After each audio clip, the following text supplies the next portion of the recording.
Susie was walking down the road one night in the countryside when she was surprised by hearing a phone box ring. She wondered who would be calling a public phone box, especially in the middle of nowhere. Well, it was near a bus stop, but besides that, no one was around, unless they were waiting for the bus, of course. She had decided to answer the phone when she was surprised to hear a man's voice. "Hello, is anyone there?" Susie said. "Hello, yes, I'm here. I'm sure you must have the wrong number. This is a public phone box." The man spoke again. "Oh, maybe I did call the wrong number, but thank you very much for answering and letting me know. I must say, you have a very nice voice. I am very sorry if I put you out of your way, but it was very nice to speak to you anyway. I guess you must be wondering why I'm calling a public phone box. Well, it was very nice to speak to you. I hope you're having a good night." Susie felt strange, a stranger calling a phone box, asking her was she having a good night, but she liked how he spoke, so replied, "Yes, I'm having a great night, thanks for asking. I'm just waiting for the bus to go home now." The man said, "Oh, I'm very glad to hear you're having a good night. So the public phone box is near a bus stop then, I gather." Susie was enjoying the chat with the man, but realised the bus was coming, so quickly said, "I'm very sorry, I have to go. The bus is coming. It was nice talking to you. Bye." The man said, "It was very splendid talking to you also.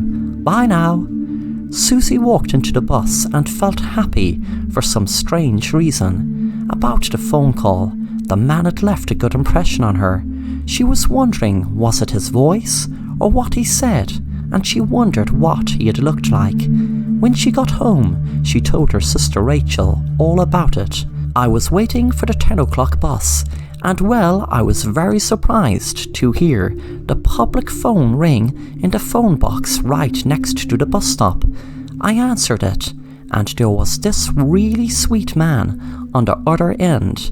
And, well, we had a lovely chat, but unfortunately the bus came before I could even tell him my name." Her sister smiled and said, "Wow, what age was he? I wonder what he looked like. Maybe he looked like a film star." Susie said, "I'm not sure what age he was, and of course I have no idea what he looked like, but he seemed so sweet." Rachel said, "Are you going to wait at the bus stop again tomorrow night to see if he calls? How do you expect him to call the same phone box again at the same time? It obviously was a wrong number he dialed." But the next night Susie made sure to be waiting for the 10 o'clock bus again, and was pleasantly surprised when the phone rang again. She ran into it and answered, "Hello? Hello, Susie. I am very happy that you were waiting for the bus again, and you answered the phone. I was hoping you would. I hope you're happy that I rang this phone again. Are you, Susie?" Susie said, "Well, yes, I kind of enjoyed speaking to you last night." The man said, "Well, that is splendid. Our feelings are mutual then. Tell me, Susie, is there anyone else waiting for the bus? Are you alone?" Susie said, "Yes, I'm alone. This is a very quiet road, you see. Not many people ever wait for this bus." The man said, "Oh, it must be in the middle of the country then, Susie, since not many people catch the bus." Susie saw the bus coming up the road and said to the man, "I'm sorry, the bus is here." The man said, "How about we continue our conversation tomorrow night? Same time, Susie?" Susie agreed. The next night at the same time, the phone rang again. The man said, "Susie, I'm not sure I even told you my name. My name is Fred, Susie, and do you know, I love your voice, but I would love to be able to put a face to that voice. How about we meet in person, Susie? Would you like that?" Susie thought about it, then quickly said, "Well, yes, if you would like that, sure." She gave him the directions to the phone booth and told him she would meet him at 9:30 tomorrow night. Back at Susie's house, her dad was reading a newspaper article. about a serial killer at large in their locality and the surrounding areas of the countryside around their village. He was worried she was out late and was just about to call the police when she had walked in the door. Susie felt a strange feeling. It was like she was in love.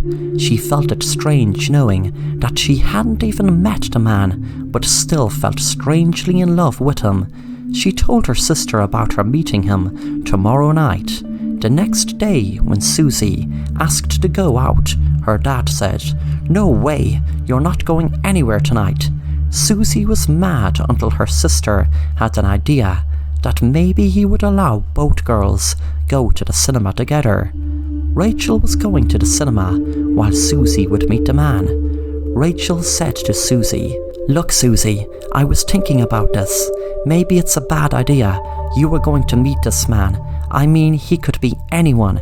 He could be a madman for all we know." Susie laughed it off and said she would meet him and was sure he would be a really sweet guy.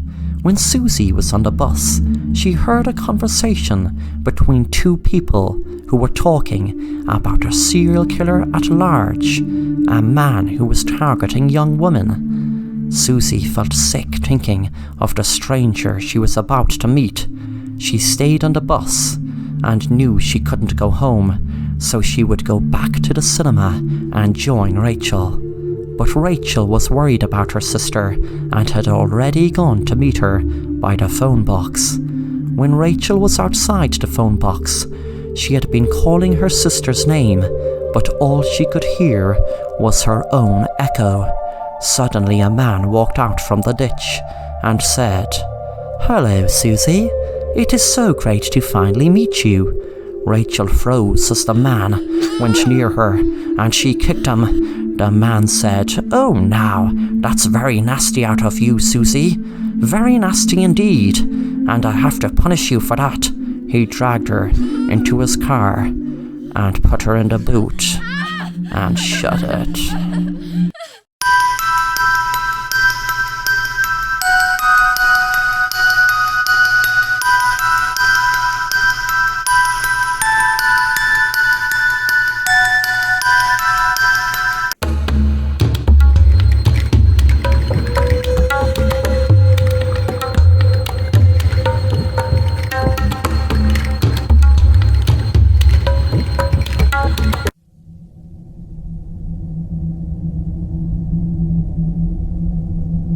I can't help if you don't talk to me.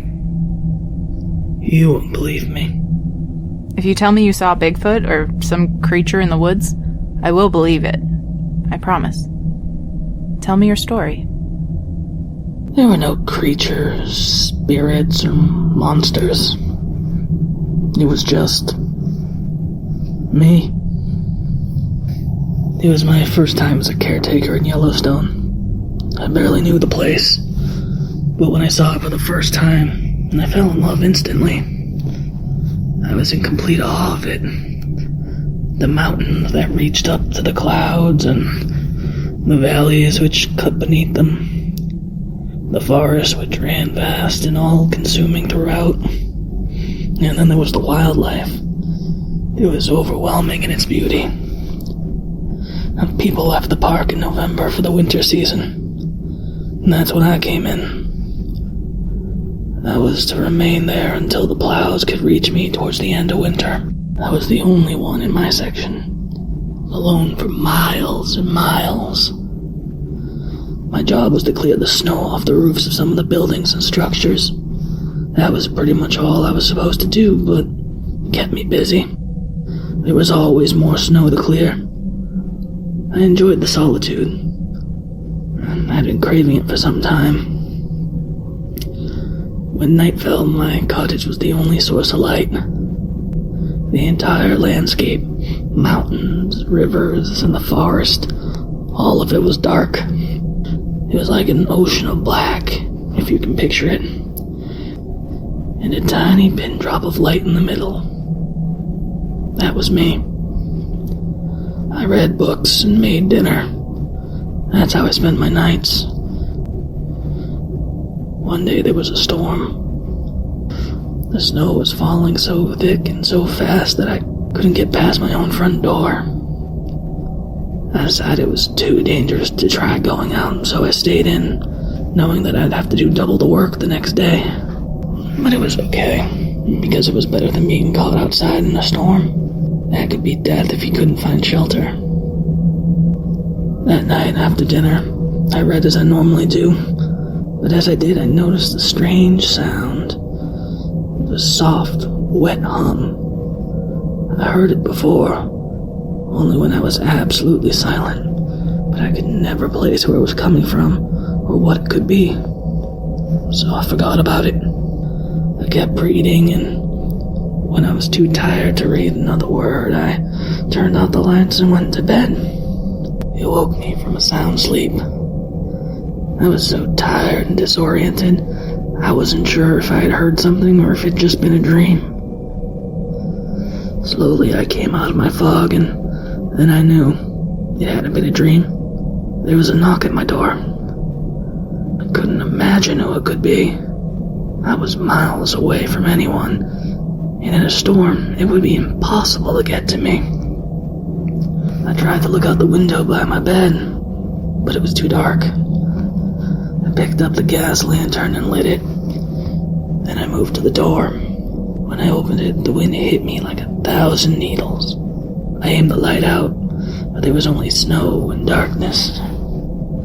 Beneath me, though, I did notice something. Footprints. They led from my door to just outside the window where my bed was, then back out into the black. Sudden terror came over me as I looked out over the dark. I closed the door and latched it shut. After sitting in fear for a few moments, my exhaustion caught up to me again. Though I was afraid, I could think of nothing I could do. So I put the light away and I lay in bed. The following morning I woke up and remembered, but I had no idea if I had dreamt it or if it really happened. I opened the front door and found there were no footsteps outside. And though I let myself believe it had been a dream, part of me knew that the snow would have filled in the footsteps if they had really been there at all. The sky looked just as bad as the day before, but if I didn't clear the roof before another storm, the other stations could cave in. I can't express the fear I felt walking through the woods that day. Any noise sent shivers up my spine. I was convinced someone had been there last night, watching me sleep. But if it was true, why wouldn't they wait for me to open the door? And how could they have survived the storm? I cleared the roofs from the other buildings, and as I did, it began to snow again. By the time I started my journey back to my cabin, the snow was too thick to see through. I was caught in it, and worse, I was lost. My compass seemed to be working, but the more I followed it, the less I recognized my surroundings. My feet burned from the cold, my bones shivered. Then darkness fell. I thought that was it. I would die right then and there, frozen in the woods. And then I saw a light. I thought maybe I had left the lantern on, but I remembered turning it off. But I didn't care either way. I was glad because the closer I got, the more I realized that yes, it was my cabin, and I was home. The door was locked when I tried to pull it, but how could that be? Unless I was wrong. Maybe this was someone else's cabin. Maybe I wasn't as far from the other caretakers as I originally thought. I knocked and waited. The wind blew cold all about me. I moved to the window and saw the person inside. It was me. I stumbled back into the woods and hid. I watched as the person inside opened the door and looked out. The lantern held out ahead of them. I watched closely, trying to understand. Then they quickly went back inside and closed the door, as if they were afraid. Against all odds, I found my way back to the buildings I had cleaned and slept inside. I nearly froze to death that night. The next morning, I stood in the woods and watched the cabin for as long as I could before approaching it. When I finally did, I found it empty and the door was unlocked like I'd left it. It felt foreign to me now, like I was in someone else's home, like when you have to stay at a stranger's house, except all the things in it were mine. The only thing familiar was the smell. It was tart, sour, but in my time here I'd grown to love it, and I was home. Outside, the world was frozen. The life and beauty I had been struck by when I first arrived had long since faded. I was afraid of the day because I could look out my window and see what was outside. I didn't want to see. But of course, the day was nothing compared to night. I needed the heater, but it lit the cabin from inside. I felt naked, exposed. I couldn't see anything past the windows. The only thing in them was my own reflection. I lifted the mattress off the bed and leaned it against the glass. I didn't need the bed. I had no intention of sleeping that night. I sat across from the door and watched it. Every time the wind blew and shook the door, I felt my stomach turn cold. At first, I couldn't tell if I was really hearing what I thought. The screams swelled and faded, or maybe they were just shrieks of wind pushing through the pines. I found the lantern and opened the door. The world was black. The light ahead lit only a few feet in front of me. I could see snow on the ground, snow falling in tiny specks, but nothing else. When it came from my right, I would aim the light towards it. Seconds later, it would be on my left. It was in front of me. It was behind me. It was close. It was far. I was terrified, and before long my fingers began to burn. I had to go back. When I did, I put the mattress back down on the bed. I was too tired. Fear and vigilance had taken it all out of me. I lay in the bed and listened, but there were no more screams. I had dreamt it, and I decided, or imagined it. If it was real, she would have seen my light. She would have seen it by now. The orange glow of the heater through the window. If it was real, maybe I would see her footsteps in the snow in the morning. Or perhaps she would wake me with a knock. These thoughts swirled in my mind, but I knew they were nonsense. I just needed sleep. And so I closed my eyes and did just that. The following morning I woke up and remembered that I had no idea if I had dreamt it or if it really happened. I opened the door and found there were no footsteps outside. And though I let myself believe it had been a dream, part of me knew the snow would have filled in the footsteps if they had truly been there at all. There was no way to know. I looked out over the ice and the dead trees and the leaden sky, which seemed like a concrete slate about to drop. I couldn't face it. I couldn't go out and do my job. I knew something was out there. I didn't know what, but it was there. Between the trees on the other side of the hills. I sat on the floor facing the door again. I stared at the wood of the door and listened. I wondered about her, the woman who screamed. I wondered if she had died in the night, and if so, would she come now? Would she come knocking and ask why I didn't help her? In the silence of the day, I could hear it again. The strange hum. The wet, sticky sound I knew I could never place. And then something fell in front of me. Small like a speck, but solid. I leaned down to it. It was white and wriggling. A maggot. Something tickled my hand. I looked down and saw another maggot crawling across my knuckles. Another one dropped from above, falling on my shoulder. I lifted my eyes up. On the ceiling, there was the shape of a small square door. I had forgotten about it. Forgotten about the attic. It was too small to go into, meant only for storage. At the edge of the square door, maggots writhed and dropped. Something was there. Something had been there the whole time. That I could place it now.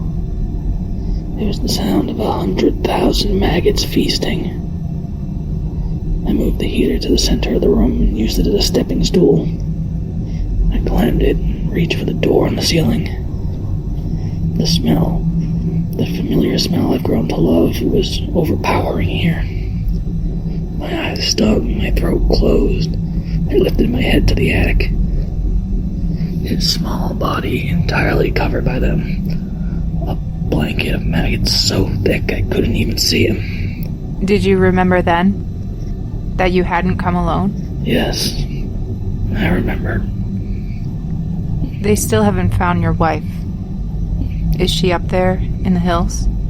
Just behind them. They'll have to wait for the thaw. It was a brutal winter. I tried to tell her there was nothing out there, nothing but ice, but she ran anyway. She ran for me when she saw what I'd done to our son. She ran begging for help, screaming for it, but there was no one out there.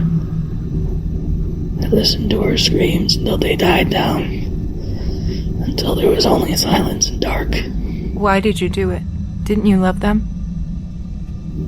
With all my heart. Too much. It was all I knew. It was suffocating. Some men shouldn't have that much love. Some men should just be alone.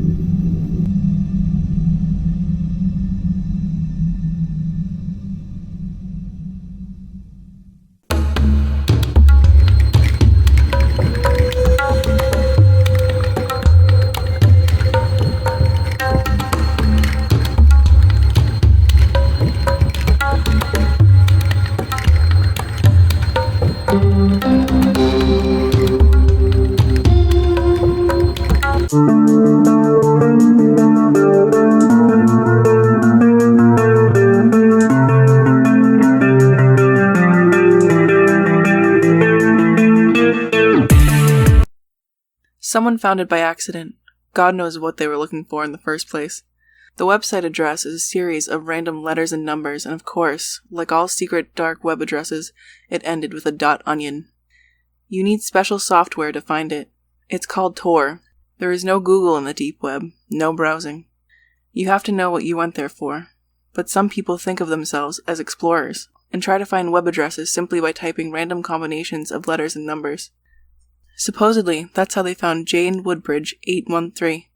That's how the story goes anyways, but I don't believe it. But then, I don't know how anyone else would have found it. The site itself is just a black screen with a video player at the center. The title of the video is written at the top of the screen. Nothing else is written anywhere. The video has no audio.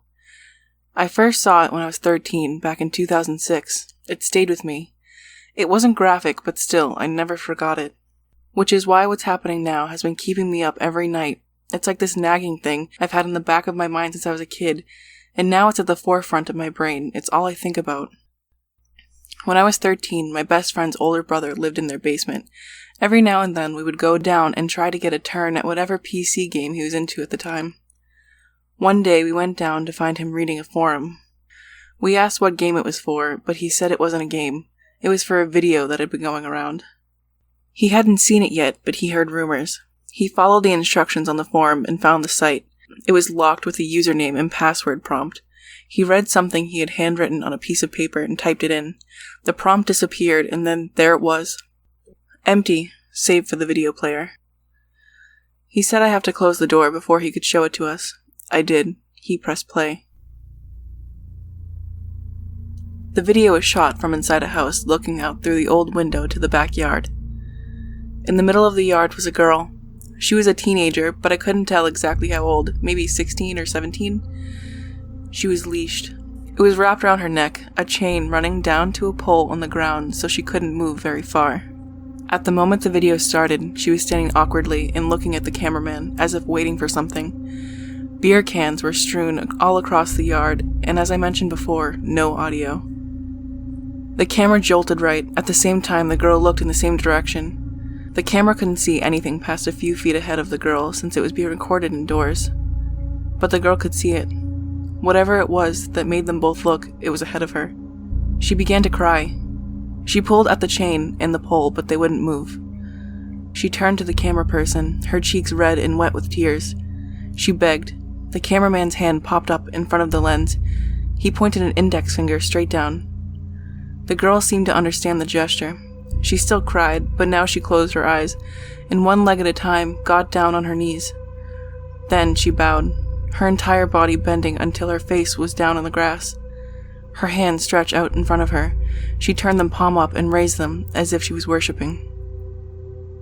The video ends there. My friend said it was lame and called me out to play. His brother was interested. He remained for days trying to find answers, but there were none. I wasn't sure what to think.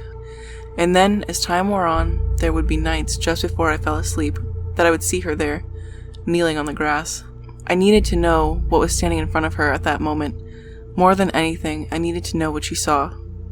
Once, a year or two later, when we were sitting at the back porch, my friend's brother joined us as he smoked a cigarette. I asked if he ever found out who the girl was or anything else about that video. He said no one knew the girl. He was talking about the entire online community. They had looked for every girl with that name they could find. Nothing ever came of it. But he did say one thing which was very strange. He said the brand of the beers that were all over the yard didn't exist. Not in America or any country. This was such a strange additive that, again, I couldn't stop thinking about it.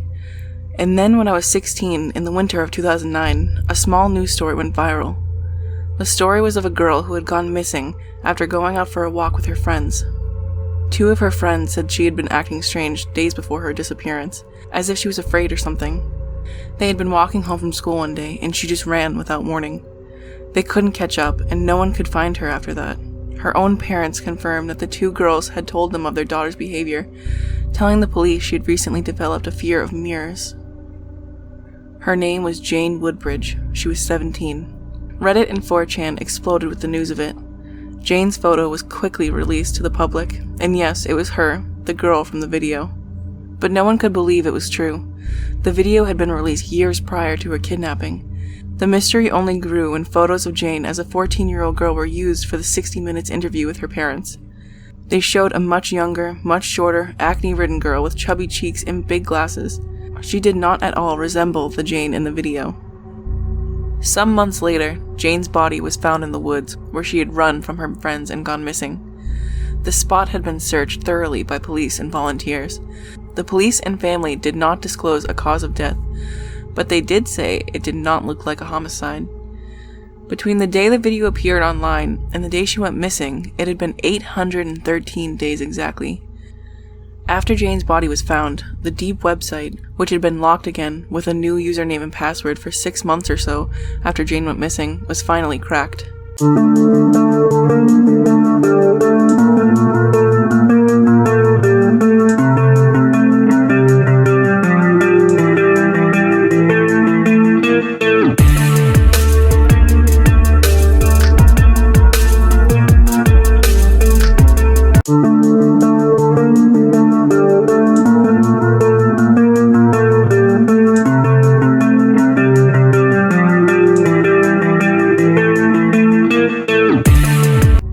Some months later, Jane's body was found in the woods, where she had run from her friends and gone missing. The spot had been searched thoroughly by police and volunteers. The police and family did not disclose a cause of death, but they did say it did not look like a homicide.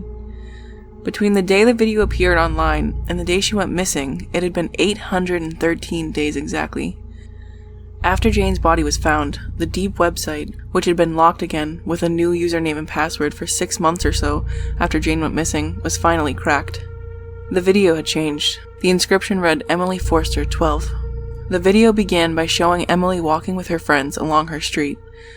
It is handheld, the camera person hidden and far from the kids.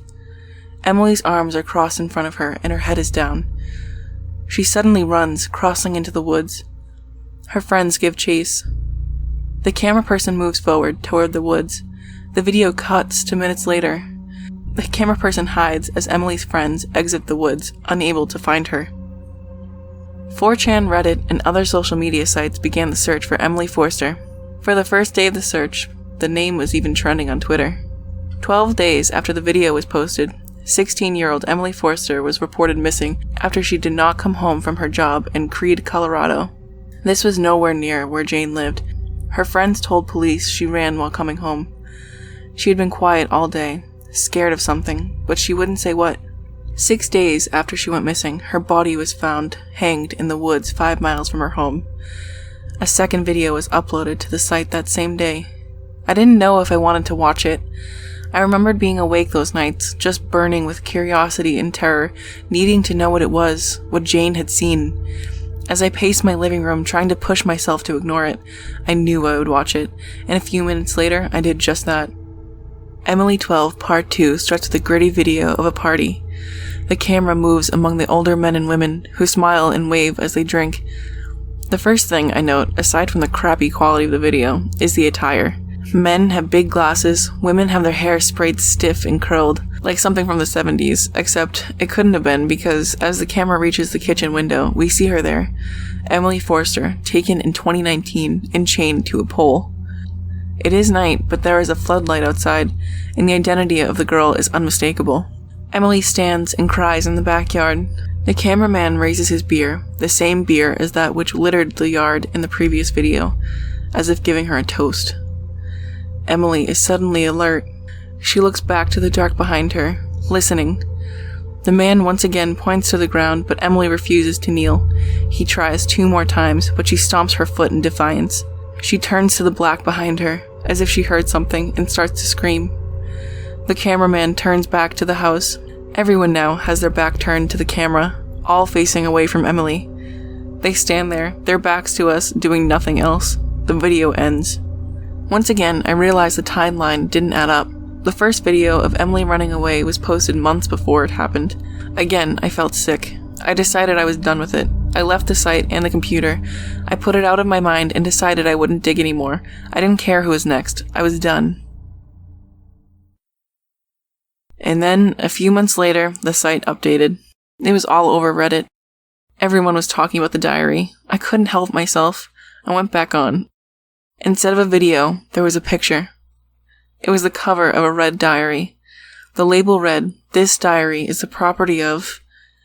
But the name had been scratched off. There was an arrow at the bottom. I clicked it and the picture changed to the first 2 pages of the diary. The date read August 9th, but the year had also been scratched off. The first few pages were regular diary entries. It belonged to a girl in middle school, or at least it read that way. Then there was a really strange entry. Unlike the others, it wasn't about the boys in her class she had a crush on, or her friends who mostly liked her for her pool. This one was about her sister who had died a year earlier from anaphylactic shock. It read, "It's been 1 year today since Cindy died. My mom said if I can't talk about it, I should write about it, and I definitely can't talk about it. It was the worst night of my life. I can still feel the bunk bed shaking. I hear her choking, but the worst part, even worse than hearing my sister dying, is how I just lay there, listening, too afraid to do anything, until finally the shaking stopped. She had been bitten by a spider. It wasn't super venomous, but she was allergic. Mom got rid of the bunk beds, but when I wake up, I still see her arm sticking out above me. Then my eyes adjust, and I realize I'm just looking at the ceiling. One night, I woke up feeling like I was being watched.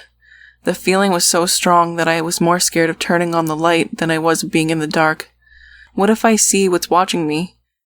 And then I noticed that the terrible feeling was all coming from one spot in my room. Not a dark corner where something might be hiding, but the stand-up mirror by my closet door.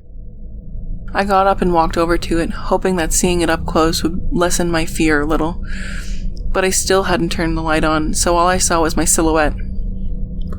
Something was off. I couldn't tell what. I couldn't see my face, so I don't know what it could be, But the reflection in the mirror, something about it was off. I threw a sheet over to cover it up and went back to bed. The mirror was tall and the top curved, so when it stood under the sheet, it looked like a person just standing there in the corner of my room. The feeling that I was being watched never went away. Actually, it got much worse. I kept it covered for the next 2 weeks. It was only when I absolutely had to pull the sheet off that I finally did. It was really late one night when I heard someone tapping on the glass of my window. My room is on the 2nd floor, so I was really scared to see who it was. A million thoughts ran through my mind while I got up and walked to the window, like maybe it was a vampire or just red eyes in the dark. When I finally got to the window and pulled the curtain aside, I saw there was no one there. It wasn't until that moment I had realized the tapping was coming from behind me. It was coming from the mirror.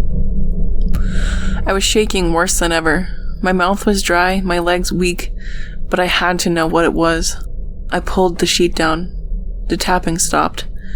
Again, it was too dark to see my reflection, but that wasn't my focus anymore because now I looked past myself to the rest of the room, and I saw something I didn't recognize. There was a TV in the same spot as mine, except it was a totally different model, like it was from a long time ago. And my bed wasn't my bed. It was bunk beds, like we used to have. There was someone sleeping on the top bunk. I could see her shape under the blankets, but not much else. And as I stood there watching, the shape began to stir. She woke up. It looked like my sister, but wasn't. Even though she was mostly hidden in the dark of the room, I could tell it wasn't really her. She became really happy when she saw me. She rolled from the bunk to the ladder on the side, her arms and legs stiff like they had been after she died. She limped toward me. I turned from the mirror and saw my room as it really was. There was no one in the dark, but when I looked back into the mirror, I saw what she really was. That was the end of the entry.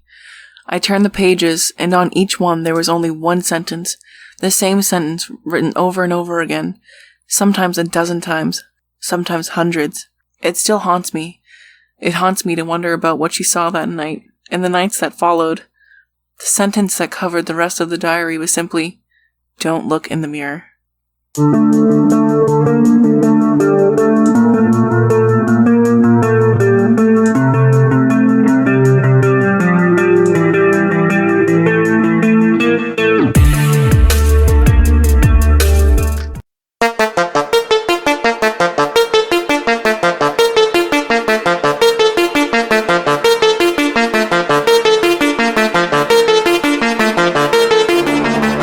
Sharon was walking down the street, sure that someone was following her.